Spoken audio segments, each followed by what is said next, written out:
Hello दोस्तों, मैं okay sir BK academy में आपका स्वागत करता हूं। आज हम लोग पढ़ेंगे क्लास 10th का जो पहला चैप्टर चल रहा था प्रकाश, उसमें आज हम लोग पढ़ेंगे प्रतिबिंब खींचने के नियम कि जो अवतल दर्पण और उत्तल दर्पण से जो प्रतिबिंब खींचे जाते हैं, किस दर्पण में कितने प्रतिबिंब बनते हैं उसको हम लोग देखेंगे। तो आइए देर न करते हुए स्टार्ट किया जाए। अगर पीछे की वीडियो अगर आप नहीं देखे हैं तो उस वीडियो को आप ज़रूर देखें। पहला आपका जो हेडिंग है ये गोली दर्पणों से बनने वाले गोली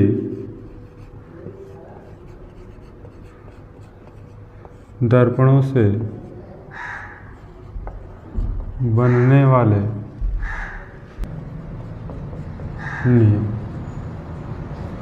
देखिए, जो गोली दर्पण में जो प्रतिबिंब खींचे जाते हैं और अवतल दर्पण में 6 प्रतिबिंब खींचे जाते हैं, उत्तल दर्पण में तो आप एक ही स्थिति से समझ सकते हैं। तो ये 6 प्रतिबिंब को अवतल दर्पण में खींचने के लिए या किसी दर्पण में कौन सा कैसा प्रतिबिंब बनता है उसको देखने के लिए हम इस नियम को देखेंगे। तो जो इसके नियम होते हैं मुख्य रूप से 3 नियम हैं। किसी भी दर्पण से प्रतिबिंब आपको खींचना होगा तो उसमें आपको कम से कम मुख्य 3 नियमों को ध्यान देना होगा, जिसमें से अनिवार्य रूप से 2 नियमों का आप उपयोग करके किसी भी दर्पण का प्रतिबिंब आप खींच सकते हैं और बहुत ही आसान तरीक़ा से खींच सकते हैं। तो नियम नंबर जो फर्स्ट हमारा क्या कहता है, नियम नंबर फर्स्ट। देखिए, नियम नंबर फर्स्ट क्या कहता है। नियम नंबर हमारा फर्स्ट यही कहता है कि दर्पण के अगर मुख्य अक्ष की कोई समांतर प्रकाश की किरण चल रही है, देखिए दोनों कंडीशन में आपको दिखा रहे हैं, इसको मैं रफ कर दे रहा हूँ। आपका पास एक कौन दर्पण है, ये अवतल है, अवतल, और एक मैं इधर बना दे रहा हूँ जो कि क्या है, उत्तल है।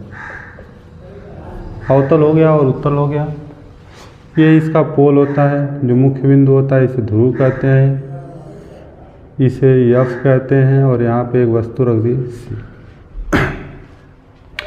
पहला नियम यही कहता है कि मुख्य अक्ष के समांतर चलने वाली, ये मुख्य अक्ष है, मुख्य अक्ष के समांतर चलने वाली प्रकाश की किरणें परावर्तन के पश्चात फोकस से होकर चली जाती हैं। यानी अवतल दर्पण में मुख्य अक्ष के समांतर चलने वाली जो प्रकाश की किरणें होती हैं वो दर्पण से परावर्तन के पश्चात फोकस से होकर चली जाती हैं। उत्तल दर्पण में यही क्या होता है, ये इसका P होगा, ये F होगा और ये क्या होगा, C। जो मुख्य अक्ष के समांतर चलने वाली प्रकाश की किरणें होती हैं वह फोकस से आती हुई प्रतीत होती हैं, वो फोकस से आती हुई क्या होती हैं, प्रतीत होती हैं। यानी इस तरह से ये लगेगा कि यहाँ से फोकस से आ रही है, इस तरह से गई। तो इसको हम लोग लिखेंगे कैसे, लिखते हैं। आइए, फिगर आपके सामने बन गया है, इसी फिगर को बस लिख देना है। लिखना है दर्पण के मुख्य अक्ष के समांतर, दर्पण के मुख्य अक्ष के समांतर। देखिए, दर्पण है, दर्पण के मुख्य अक्ष के समांतर चलने वाली प्रकाश की किरणें परावर्तन के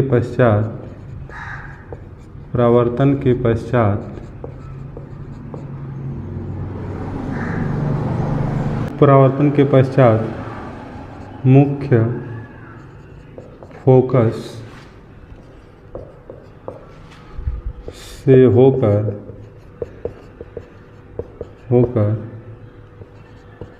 चली जाती हैं।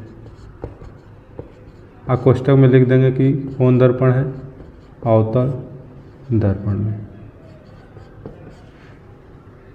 या फोकस से आती हुई प्रतीत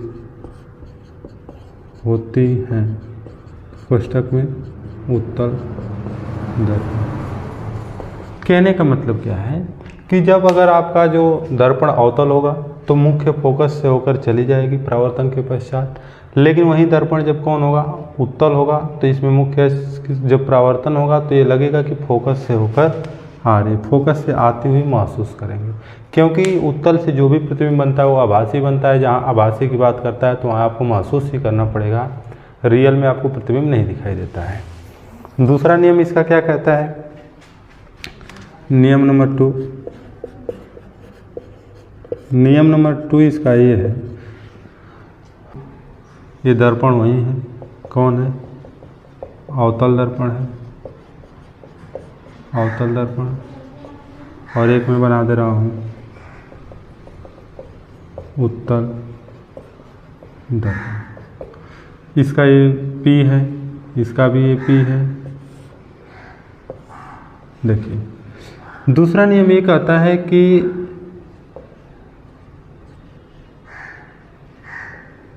F है और एक C।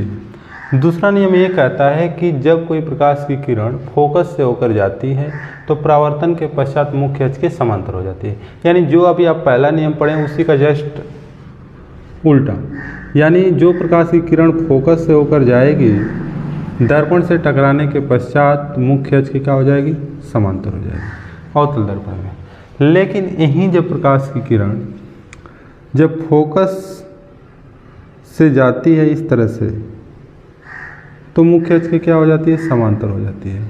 यानी ये डॉट डॉट डॉट डॉट करके हम मिलाएंगे इसे, ये आई इस तरह गया जा रही थी फोकस के पास, लेकिन परावर्तन के पश्चात मुख्य अक्ष की क्या हो जाती है, समांतर हो जाती है। यानी कहने का मतलब क्या है कि इसमें सदैव आभास की बात करेंगे, इसमें वास्तविकता की बात करेंगे। ठीक है, तो अब इसी को हम लोग को लिख दें।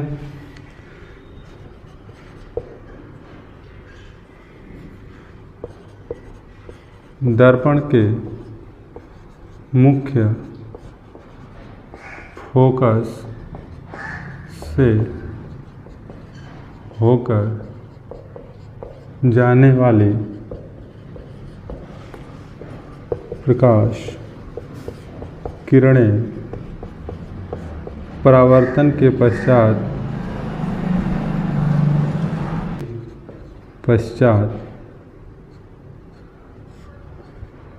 मुख्य अक्ष के समांतर, मुख्य अक्ष के समांतर हो जाती हैं। ये कौन सी में है, अवतल दर्पण में है, अवतल दर्पण में।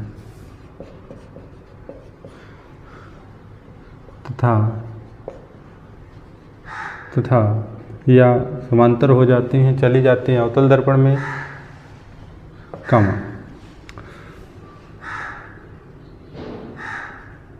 मुख्य फोकस जाती हुई प्रकाश की किरणें मुख्य अक्ष के समांतर हो जाती हैं। जाती हुई प्रतीत लिख लीजिएगा, प्रतीत प्रकाश की किरणें मुख्य अक्ष के समांतर हो जाती हैं। कहने का मतलब क्या है कि जो फोकस से होकर जाएगा मुख्य अक्ष के समांतर हो जाएगा। इसमें जो फोकस की ओर होकर जा रही है प्रकाश किरण परावर्तन के पश्चात क्या हो जाएगा, मुख्य अक्ष के समांतर हो जाएगा, लगेगा कि ये फोकस से होकर जा रही है। ये आपके दो नियम हो गए। तीसरा नियम की जब हम लोग बात करते हैं, नियम नंबर 3, रूल नंबर 3 क्या कहता है, अवतल दर्पण है, अवतल, और मैं यहाँ एक बना दे रहा हूँ, ये है उत्तल। इसका ध्रुव ये P है, फोकस F, वक्रता केंद्र C, ये P है, ये F है और ये C है। तीसरा नियम ये कहता है कि जब कोई प्रकाश की किरण वक्रता केंद्र से होकर जाता है तो परावर्तन के पश्चात वह उसी माध्यम में वापस लौट जाती है।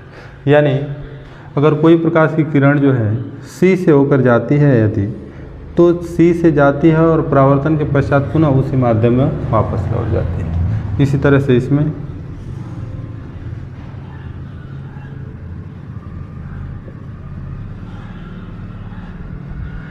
जो सी से जाएगी वो पुनः उसी माध्यम में वापस लौट जाती है। इसको लिख दें, जब प्रकाश वक्रता केंद्र से होकर जाने वाली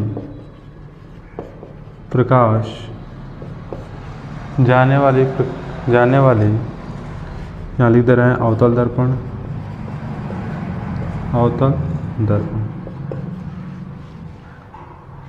या वक्रता केंद्र की ओर जाने वाली कोष्ठक में उत्तल दर्पण जाने वाली किरण परावर्तन के पश्चात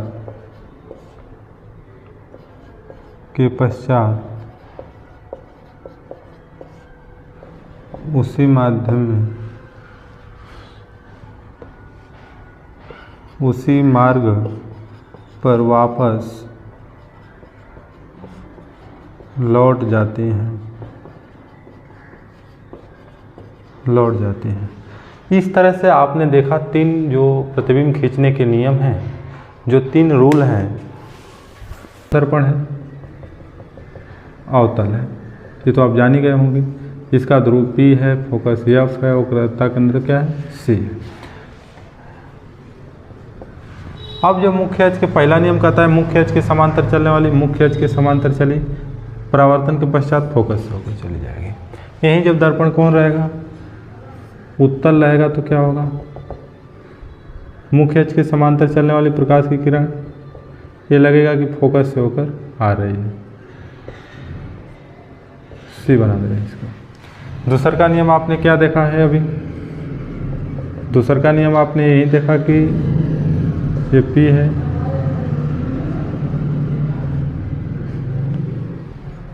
दूसरे के नियम में आपने ये देखा कि जो फोकस से होकर जाती है मुख्य अक्ष की क्या हो जाती है, समांतर हो जाती है। इस तरह से गई, ये इस तरह से वापस आ गई। इसमें कैसे होता है, इसमें देखिए इस तरह से, मान लीजिए आपका फोकस है और ये C है, तो ये क्या हो जाएगी, मुख्य अक्ष की समांतर हो जाएगी। तीसरी आपने किरण क्या देखा था, जो वक्रता केंद्र से होकर जाती है, ये P है, ये F है और ये C है। जो वक्रता केंद्र से होकर जाती है वह उसी मार्ग में वापस लौट जाती है, यानी परावर्तन के पश्चात उसी मार्ग में वापस लौट जाती है। इसमें कैसे आप देखे थे, ये F है और ये C है। इस तरह से प्रकाश की किरण गई, यहाँ C बना दे रहे हैं, तो ये इस माध्यम से जाती है और इसी माध्यम में वापस रिटर्न हो जाती है। तो इन तीनों नियमों को मिलाकर हम जितने भी अवतल दर्पण उत्तल दर्पण से बनने वाले प्रतिबिंब हैं उनको देखेंगे, साथ ही साथ हर प्रश्न का उत्तर देंगे। जितने भी न्यूमेरिकल आंकिक प्रश्न आएंगे उसको भी हम लोग लगाएंगे और सबका प्रतिबिंब खींचेंगे। ये बस 3 नियमों की मदद से हम लोग खींचेंगे। आइए इसके आगे देखते हैं। मैं इसको अब रफ कर दे रहा हूँ। देखिए, अवतल दर्पण द्वारा प्रतिबिंब बनने के जो नियम है, जो प्रतिबिंब बनते हैं, अवतल दर्पण से कितने प्रतिबिंब बनते हैं, तो आप ये जानिए कि कितने प्रतिबिंब बनते हैं, 6। पहले कंडीशन है आपका कि जब वस्तु अनंत दूरी पर स्थित हो।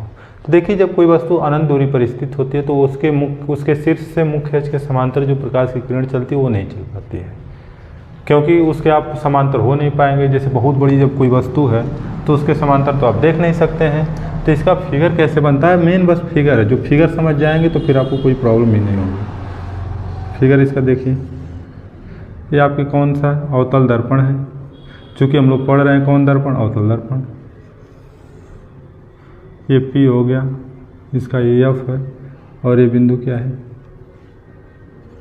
ये C है।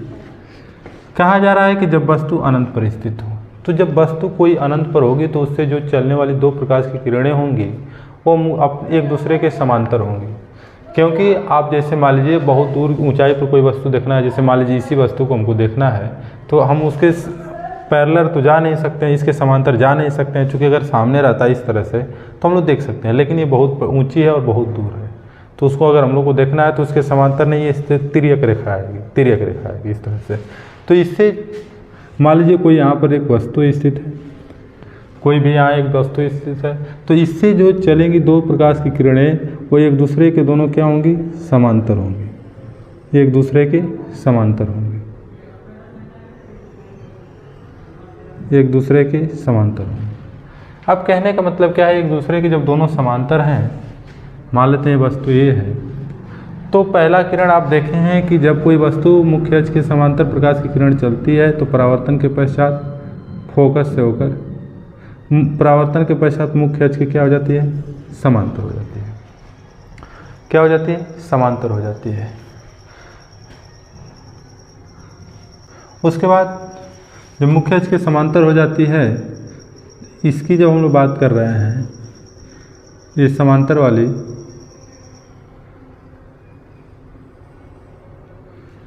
तो मुख्य जो वक्रता केंद्र से होकर प्रकाश की किरण जाती है वह परावर्तन के पश्चात उसी माध्यम में क्या हो जाती है, वापस हो जाती है। ये दोनों किरणें एक दूसरे को जिस बिंदु पर काटते हैं वहीं वस्तु का क्या बनता है, प्रतिबिंब बनता है। ये फोकस हो गया, वहीं वस्तु का प्रतिबिंब बनता है, और प्रतिबिंब कहाँ बनता है, फोकस तल पर, एकदम जस्ट फोकस के नीचे बनेगा। और यह प्रतिबिंब कैसा होगा, वास्तविक उल्टा और वस्तु से छोटा होगा, वास्तविक उल्टा और वस्तु से छोटा। बस इसी चीज़ को, इसी गुणागणित को हम लोग को अपने भाषा में लिखना है कि हमने क्या क्या देखा। मान लेते हैं ये दर्पण कौन है, M1 है, ये M2 है, इसको रे को भी आप कोई नाम दे सकते हैं। यहाँ पर कोई वस्तु स्थित थी, O डैश मान लेते हैं, कोई वस्तु एक थी जो कि O डैश थी इस तरह से। तो जब हमने देखा कि जब कोई प्रकार वस्तु अनंत दूरी पर स्थित हो तो उससे चलने वाली दो जो किरणें हैं एक दूसरे के समांतर होंगी। पहली किरण जो मुख्य फोकस से होकर जाएगी, परावर्तन के पश्चात मुख्य अक्ष के समांतर हो जाएगी। दूसरी जो किरण है वक्रता केंद्र से होकर जाती है, वो परावर्तन के पश्चात उसी माध्यम में वापस लौट जाती है। एक दूसरे को परावर्तन के पश्चात एक दूसरे को ये दोनों किरणें एक जिस बिंदु पर काटती हैं वहीं वस्तु का क्या बनता है, प्रतिबिंब बनता है। प्रतिबिंब वास्तविक उल्टा और वस्तु से छोटा बनता है। मुख्य फोकस एक वस्तु O डैश अनंत, देखिए मान लिए कि माना एक वस्तु O डैश है जो अनंत दूरी पर स्थित है, दूरी पर स्थित है। इसके मुख्य शीर्ष से, इसके मुख्य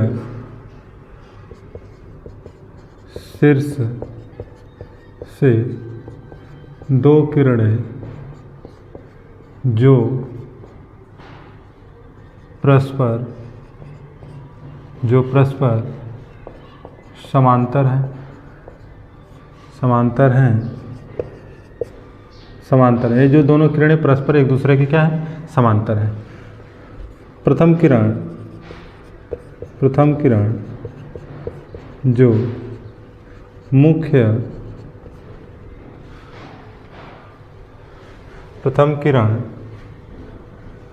जो मुख्य अक्ष, मुख्य फोकस से होकर जाती है परावर्तन के पश्चात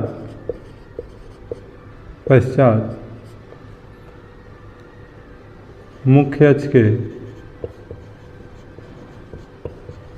समांतर हो जाती है, तथा दूसरी किरण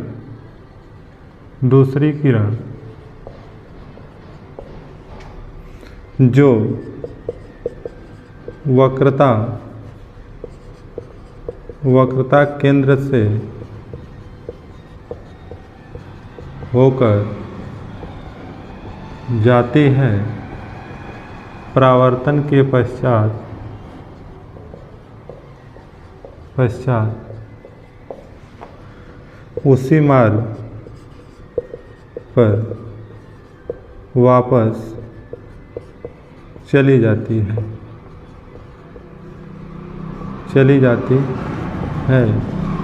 ये दोनों किरणें परावर्तन के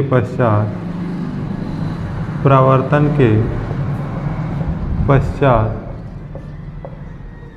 जिस बिंदु पर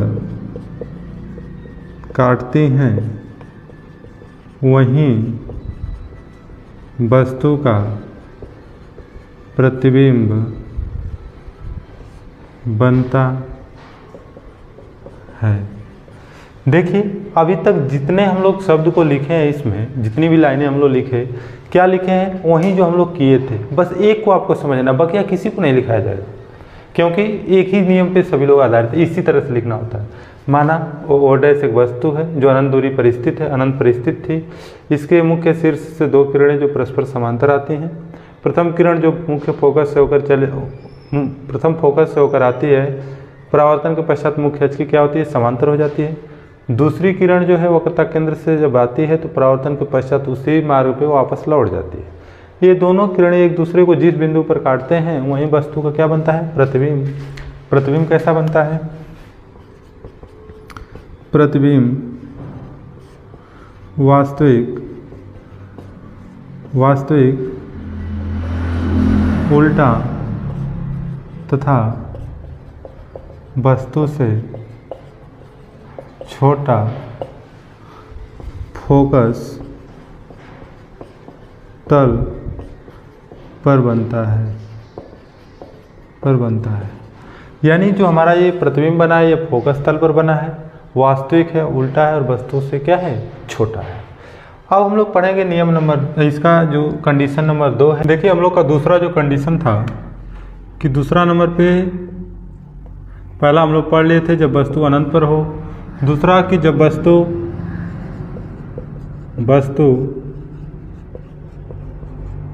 अनंत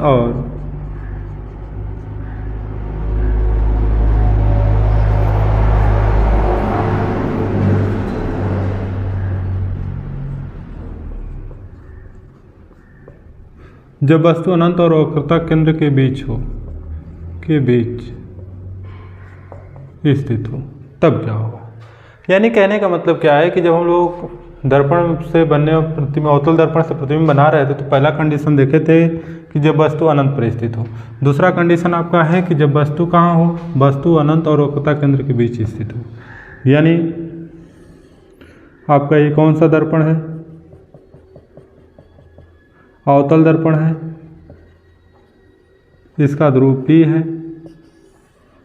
फोकस F, वक्रता केंद्र C। इधर अनंत और वक्रता केंद्र के बीच में कहीं एक वस्तु स्थित है, कहीं भी एक वस्तु स्थित है, वस्तु O है, O डैश है। तो हमने बताया था कि किसी भी प्रतिबिंब को बनाने के लिए कम से कम 2 नियमों का प्रयोग करना आपको होगा। पहला नियम है कि मुख्य अक्ष के समांतर चलने वाली प्रकाश की किरण परावर्तन के बजाय फोकस से होकर चली जाती है। यानी मुख्य अक्ष के समांतर जो चलती है परावर्तन के पश्चात मुख्य फोकस से होकर चली जाती है। तथा दूसरी जो किरण है वक्रता केंद्र से होकर जाती है, वो परावर्तन के पश्चात उसी माध्यम में वापस लौट जाती है। ये दोनों किरणें एक दूसरे को जिस बिंदु पर काटती हैं वहीं वस्तु का क्या बनता है, प्रतिबिंब बनता है। प्रतिबिंब बनता है वास्तविक उल्टा और वस्तु से छोटा। फिगर को आपको लिखना है कि आपने क्या क्या किया है। तो आप क्या लिख सकते हैं कि माना M1 M2 एक अवतल दर्पण है जिसका ध्रुव P, फोकस F तथा वक्रता केंद्र सी है। दर्पण के सामने एक वस्तु ओ डैश रखी है।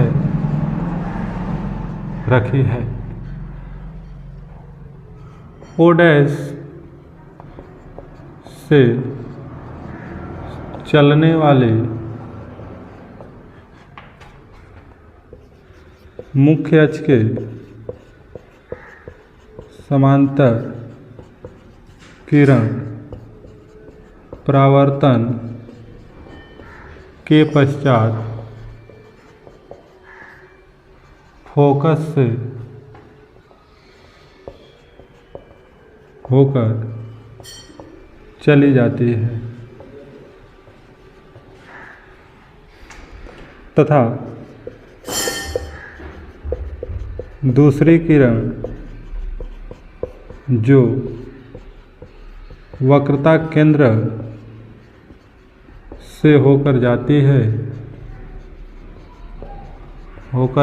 है परावर्तन के पश्चात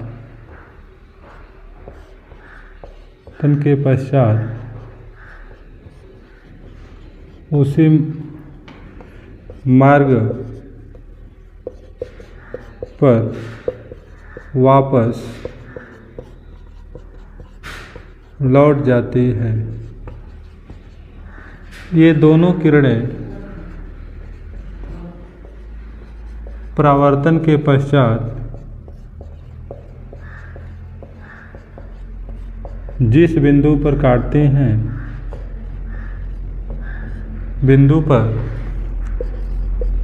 हैं वहीं वस्तु का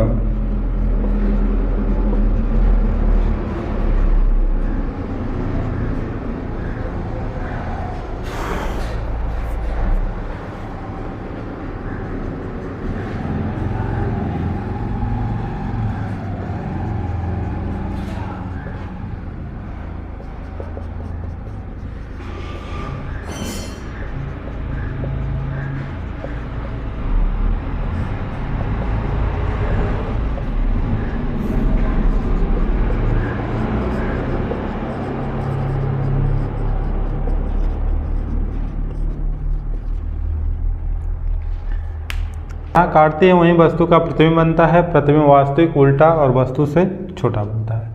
यानी आपने दो कंडीशन देख लिया कि जब वस्तु अनंत पर हो तब कैसा प्रतिबिंब बनता है, जब वस्तु अनंत और वक्रता केंद्र के बीच में स्थित हो तब। अब देखिए ये पॉइंट जो है आपको बार बार नहीं बताया जाएगा, न लिखवाया जाएगा, आपको बस केवल फिगर के माध्यम से समझाया जाएगा और आप हर में लगभग कुछ इसी तरह से लिखा जाता है और आप लिख सकते हैं। ठीक है, तो आइए देखते हैं दूसरा कंडीशन हम लोग को देखेंगे। दूसरा नंबर है जब वस्तु वक्रता केंद्र पर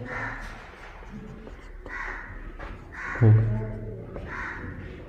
बस तो आपको बस फिगर ही समझना है, फिगर के माध्यम से आप लिख सकते हैं, हर पॉइंट को आप लिख सकते हैं। अगर आपको तीनों नियम याद हैं तो आप किसी तरह से आप लिख सकते हैं, खूब बढ़िया से, कोई दिक्कत ना होगी। देखिए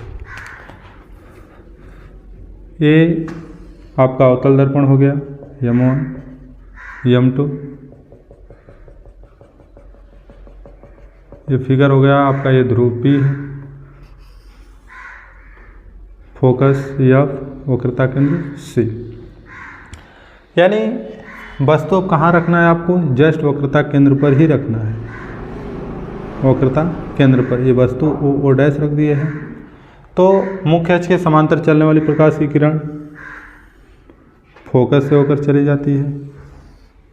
जो फोकस से होकर जाती है वो परावर्तन के पश्चात मुख्य अक्ष के समांतर हो जाती है। ये दोनों किरणें एक दूसरे को जिस बिंदु पर काटती हैं वहीं वस्तु का क्या बनता है, प्रतिबिंब बनता है। और प्रतिबिंब कैसा बनेगा, वास्तविक, उल्टा और वस्तु के बराबर वक्रता केंद्र पर ही बनता है। यानी आप वहीं लिखेंगे कि माना M1 M2 एक अवतल दर्पण है जिसका ध्रुव P, फोकस F, वक्रता केंद्र C है। दर्पण के सामने एक वस्तु O डैश रखे हैं।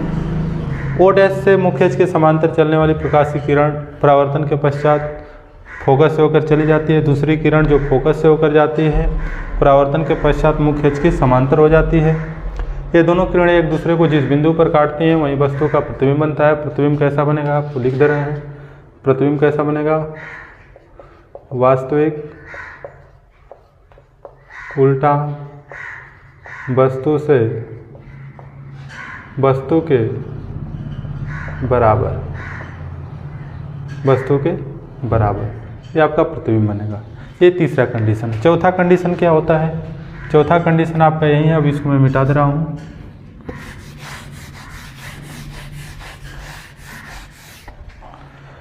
आपका चौथा कंडीशन है कि जब वस्तु वक्रता केंद्र और फोकस के बीच हो, फोकस के बीच हो, तब क्या होगा? यानी कहने अब वस्तु जो है हमारा वक्रता केंद्र पर न होकर अब वक्रता केंद्र से और फोकस के बीच में आ गई है, तो इसके लिए क्या बनता है? ठीक है, अब देखिए कैसे बनता है। फिर वही कंडीशन, वही सेम चीज़ लिखना है आपको। M1 M2 आप लिखेंगे, ध्रुव P, फोकस F, वक्रता केंद्र C, और इसके बीच में ही कोई वस्तु स्थित है। यहाँ पर कहीं भी मान सकते हैं इसको, इसके बीच में कहीं भी। तो मुख्य अक्ष के समांतर चलने वाली प्रकाश की किरण फोकस से होकर चली जाएगी। जो फोकस से होकर जाती है मुख्य अक्ष के समांतर हो जाएगी, मुख्य अक्ष के समांतर हो जाती है। ये दोनों किरणें एक दूसरे को जिस बिंदु पर काटती हैं वहीं वस्तु का क्या बनता है? प्रतिबिंब बनता है। और प्रतिबिंब कैसा बनेगा? जो प्रतिबिंब होगा, प्रतिबिंब बनेगा वास्तविक उल्टा वस्तु से बड़ा। देखिए छोटी सी वस्तु थी, इसका प्रतिबिंब इतना बड़ा बना है, तो वास्तविक उल्टा और वस्तु से बड़ा बनता है। पांचवा हम लोग का ये कंडीशन है कि जब वस्तु फोकस पर स्थित हो। अभी आपने देखा कि वस्तु जब फोकस और वक्रता केंद्र के बीच में थी। अब हमारा क्या है कि जब वस्तु फोकस पर ही स्थित हो, यानी आपका ये फिगर है। सेम कंडीशन वही काम करना है आपको। ये M2 हो गया, ये M1 हो गया, ये P हो गया, ये मुख्य अक्ष है। अब वस्तु ये फोकस है और ये वक्रता केंद्र है। वस्तु कहाँ स्थित है? इसी फोकस पर स्थित है। तो मुख्य अक्ष के समांतर चलने वाली प्रकाश की किरण फोकस से होकर चली जाती है। फोकस से होकर, देखिए ये थोड़ा सा सही नहीं बन रहा है। स्केल रहता है तो बढ़िया से बन जाता है और काटते हुए आपको दिखाई देता है। जो C से होकर जाती है परावर्तन के पश्चात उसी माध्यम में वापस लौट जाती है। तो ये दोनों को अगर हम बढ़ाएं इधर इधर इधर बहुत दूर जाकर कहीं ना कहीं काटेंगे एक दूसरे को, तो वहीं इसका प्रतिबिंब कैसा बनता है? वास्तविक उल्टा और वस्तु से बहुत बड़ा बनता है। वास्तविक उल्टा और वस्तु से बहुत बड़ा प्रतिबिंब बनता है जब वस्तु कहाँ हो? फोकस पर हो। वास्तविक बनेगा, उल्टा बनेगा, वस्तु से बहुत बड़ा। ये हमारा पांचवा कंडीशन हो गया।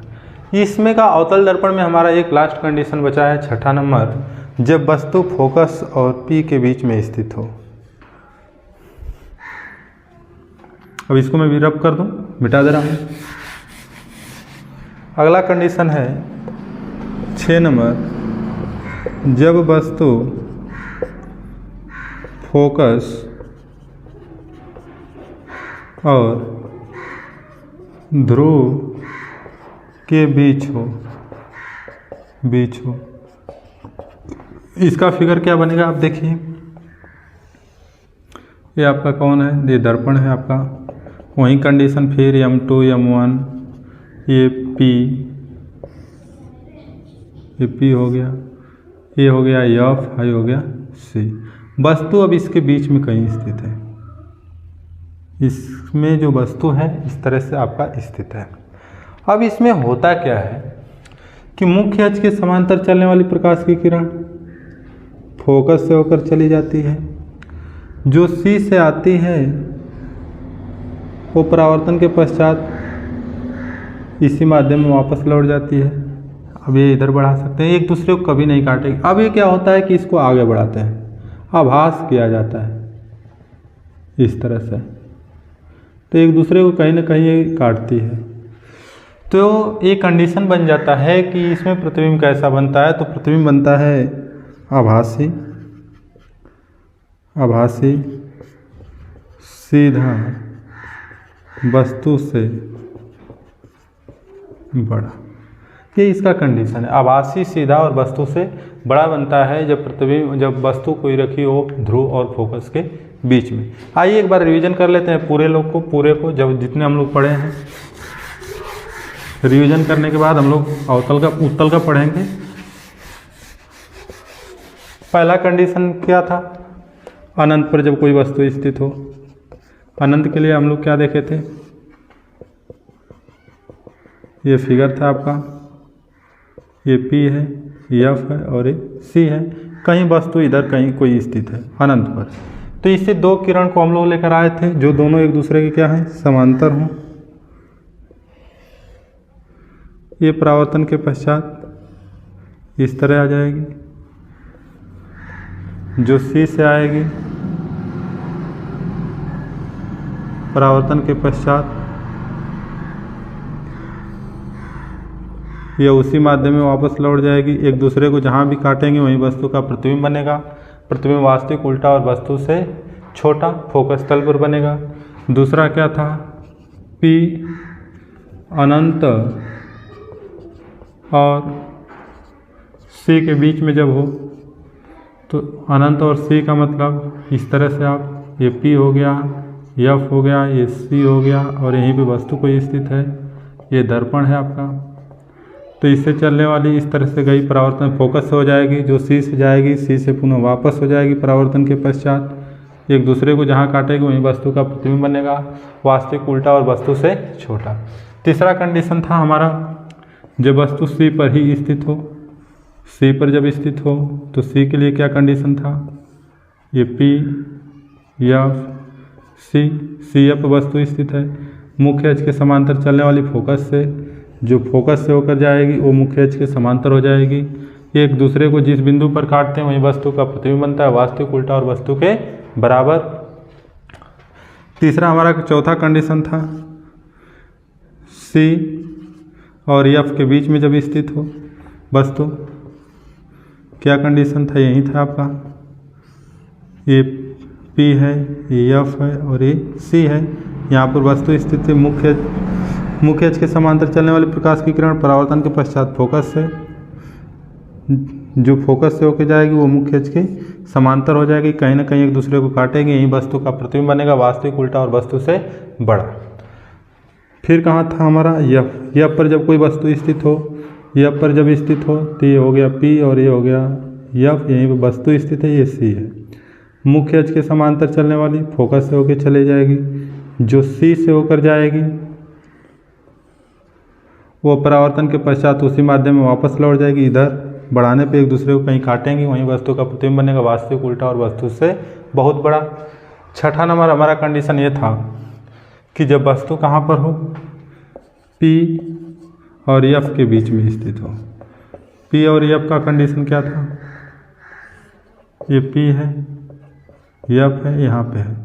मुख्य अक्ष के समांतर फोकस से, जो C से होकर जाती है, C से ही चली आती है। इसको जब हम लोग आगे बढ़ाते हैं तो कहीं ना कहीं एक दूसरे को काटते हैं, वहीं वस्तु का क्या बनता है, प्रतिबिंब। इस तरह से हमने देखा 6 जो टाइप बनते हैं अवतल दर्पण से प्रतिबिंब, इसको हम लोग देख लिए। अब हम लोग पढ़ेंगे उत्तल दर्पण से बनने वाले प्रतिबिंब। देखिए, उत्तल दर्पण में जो प्रतिबिंब बनता है वो प्रत्येक स्थिति के लिए होता है, प्रत्येक स्थिति के लिए। प्रत्येक स्थिति के लिए आपको बताया जा रहा है, एक ही बार आप समझें, बस फिगर के माध्यम से लिखने वाला तो काम आप कर सकते हैं। ये आपका कौन दर्पण है, M1 M2, ये आपका P हो गया, F हो गया और ये आपके C है। वस्तु दर्पण के सामने कोई भी रखी गई है तो आप लिखने का तरीका वही रहेगा, पहले इसको आप देख लें, बना लें फिगर, उसके बाद समझेंगे। देखिए मुख्य अक्ष के समांतर चलने वाली परावर्तन के पश्चात फोकस से आती हुई प्रतीत होती है, फोकस से आती हुई प्रतीत होती है। जो वक्रता केंद्र से होकर जाती है वह परावर्तन के पश्चात उसी माध्यम में वापस लौट के आ जाती है, सी से आती हुई प्रतीत होती है। एक दूसरे को जहाँ ही काटते हैं वहीं वस्तु का क्या बनता है, प्रतिबिंब बनता है। प्रतिबिंब वास्तविक आभासी सीधा और वस्तु से छोटा बनता है।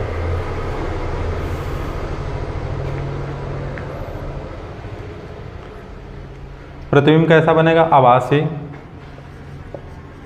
आभासी सीधा वस्तु से छोटा दर्पण के पीछे। लिखने का तरीका आपको सेम वही है। माना M1 M2 एक उत्तल दर्पण है जिसका ध्रुव P, फोकस F, वक्रता केंद्र C है। दर्पण के सामने एक वस्तु O' रखी गई है। यहाँ पे आप नामांकन करना चाहते हैं तो कर सकते हैं। O' से चलने वाली प्रकाश की किरण मुख्य अक्ष के समांतर जो है परावर्तन के पश्चात फोकस से आती हुई प्रतीत होगी। दूसरी किरण जो वक्रता केंद्र से और जाती है परावर्तन के पश्चात उसी माध्यम में वापस लौट जाती है, यानी आती हुई प्रतीत होगी सी से। एक दूसरे को ये जहाँ पे काटते हैं वहीं वस्तु का क्या बनता है, प्रतिबिंब। प्रतिबिंब वास्तविक उल्टा और वस्तु प्रतिबिंब आभासी सीधा और वस्तु से छोटा, वो भी दर्पण के पीछे बनता है। आई होप ये क्लियर हो गया होगा दर्पण से जो प्रतिबिंब खींचने की नियम है। कल हम लोग पढ़ेंगे या अगले वीडियो में हम लोग पढ़ेंगे गोली दर्पण के लिए U V F में संबंध, यानी अवतल दर्पण में U V F में संबंध और उत्तल दर्पण के लिए U V F में संबंध। उसके बाद ये चैप्टर बहुत जल्दी ही खत्म होने वाला है। उसके बाद हम लोग आंकिक प्रश्न करेंगे। पूरे जितने भी किताब में आंकिक प्रश्न दिए हैं उसको सबको किया जाएगा। तो मिलते हैं नेक्स्ट वीडियो में। अगर वीडियो पसंद आ रही है तो लाइक शेयर कमेंट करें।